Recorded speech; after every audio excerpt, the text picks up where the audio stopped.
So I haven't really been filming while I've been doing all this stuff on this thing. Figured I'd get the camera out and do a little bit more and follow it along. Got the insulation on it.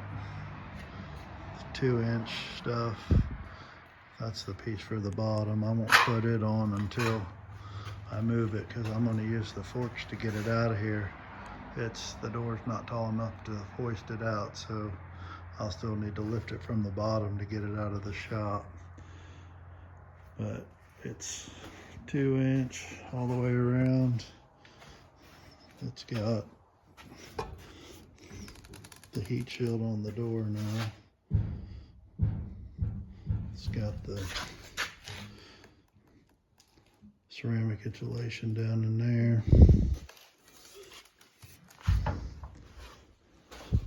I need to get most of the metal done on the top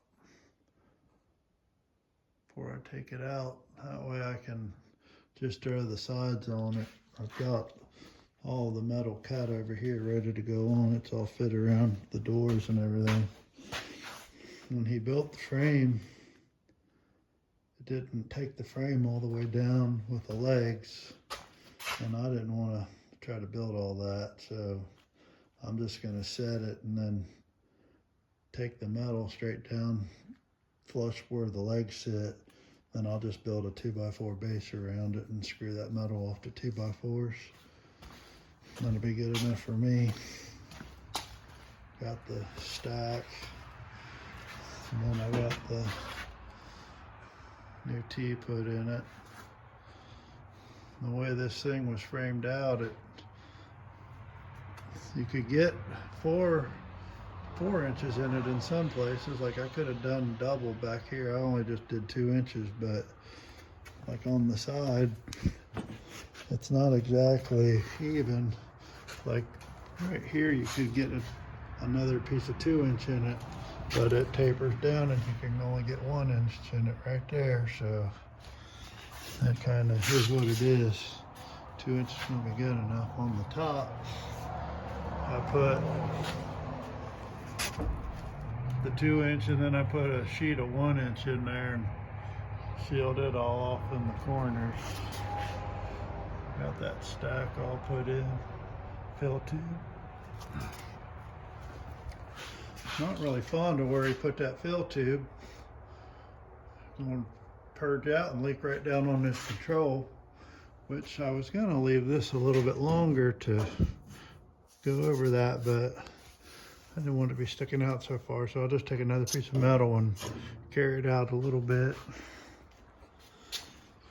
When the weather gets right, I'll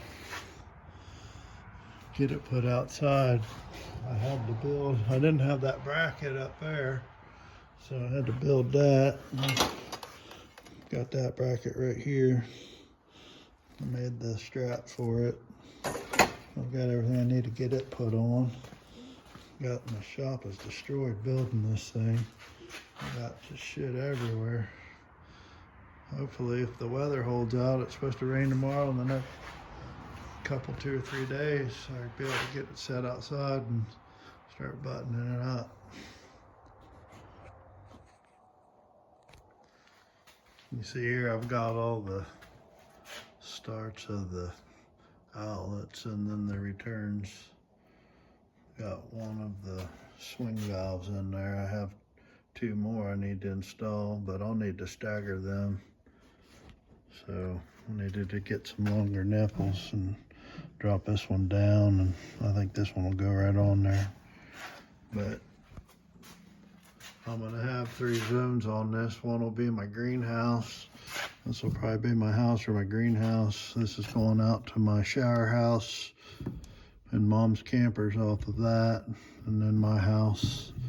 So the 2 smaller ones, I'm just gonna run 3/4, and I'm never gonna run the greenhouse in weather like it is right now. We've got that ice storm coming right now, which it's snowing and shit out, but I won't be running the greenhouse in this kind of stuff. Just late season and early season, I'll use the greenhouse in the evenings, but most of the time I'll have it shut off and just be doing mom and our house. But that's all working out good. I've had this thing out and filled it full of water and tried to flush some of the shit out from where it's been sitting for a few years. That firebox in there's dropped some scale in there over the years of sitting. When I filled it up, I added that piece on right there just to be a little bit of a drip edge over the controls, just so it don't get on the electronics. I was saying earlier in that video, the reason I didn't have that roof come all the way out is because I want to have the roof on it when I put it outside, because it's going to be too much work for me to try to get buttoned up. So this way I could just throw the sides on it. But if I brought it out that far, I wouldn't be able to get the screw gun in flat to get on this to get tappers in it. So this will work out fine. It'll be fine. It's all going to be under a roof anyway eventually. Oh my God, it's cold out. Need a panel for this. It goes like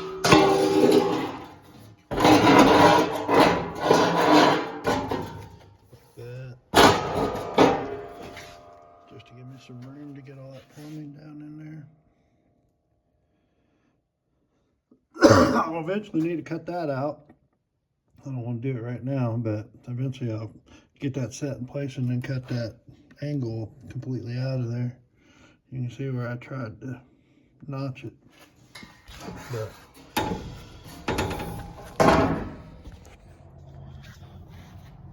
oh my God, I had to pause the video and clear my throat out. I'm about to die, I couldn't breathe.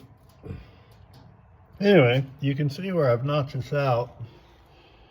And on these older designed doors, and you try to get this plumbing fit into this type bastard, you know why later they changed that design. There ain't enough room to get the shit down in here. So that's why they later put that in like that. I tried to find that panel down there, but I can't find it anywhere. I was just gonna buy it and retro that door out and fit it in, but I can't find that panel anywhere. So I just made one out of stainless. It's not going to be perfect, but it'll be all right. It's good enough to get that shit closed in. I'll have to put a little filler piece right here. Put a piece of stainless. I had a drop off of this, so I can just put a filler right there, and then the barn metal will come over into there somewhere. You can kind of see where it was. Be pretty close to that mark, but yeah, I had it full of water and was trying to clean that thing out and got a bunch of dirt and shit out of it. Where he had it sitting, he had that fill tube open. There was some birds got in it and put some grass and shit in it, building bird's nest in it. So I was trying to get a bunch of that grass out so it don't wind up in my pumps. I flushed it about 3 or 4 times. I got bunches of it out, but I can't be 100% sure that I got it all. You can't see in them plugs very well. And it kind of just is what it is. But it did hold water fine. And I knew it was going to because I'd already pressure checked it. So it held pressure fine, and it did the soap test good. But we're going to move on once this weather breaks, and I'll get it set outside, and I'm trying to get the majority of this type of shit done before it goes out. That way I can just get the sides put on it, get it set in place. At that point, I'll be moving on to making my tubing and getting it all put in. I know I've already showed that metal and all that. That shit's all done. I got the one piece of black to do the gable ends. I didn't have enough of the silver. That silver was what was left over on my house. That was from out on that house right there. I had a bunch of it left over, so I got some wrap coming too. So it's like a foil wrap. It's a cloth insulated foil wrap, and I'll probably wrap this a couple times and then put the metal over it with that foil wrap. So that'll be taking place, but it's coming along pretty good from where I started with it. I'll probably do maybe a couple more videos on this thing until I get it buttoned up. It's been a fun project. It's been neat. It's been interesting for sure. I've learned a lot about boilers in the process of doing this one. I've been wanting to do one for years and years. I actually put that Connex out there knowing I was going to put a boiler in there. So kind of happy this one popped up when it did. I've been looking on Marketplace for a couple years for one, and this was the one. So I'm gonna make it work out. I'll check back into my channel and watch me button this thing up. If you got any interest in doing these things.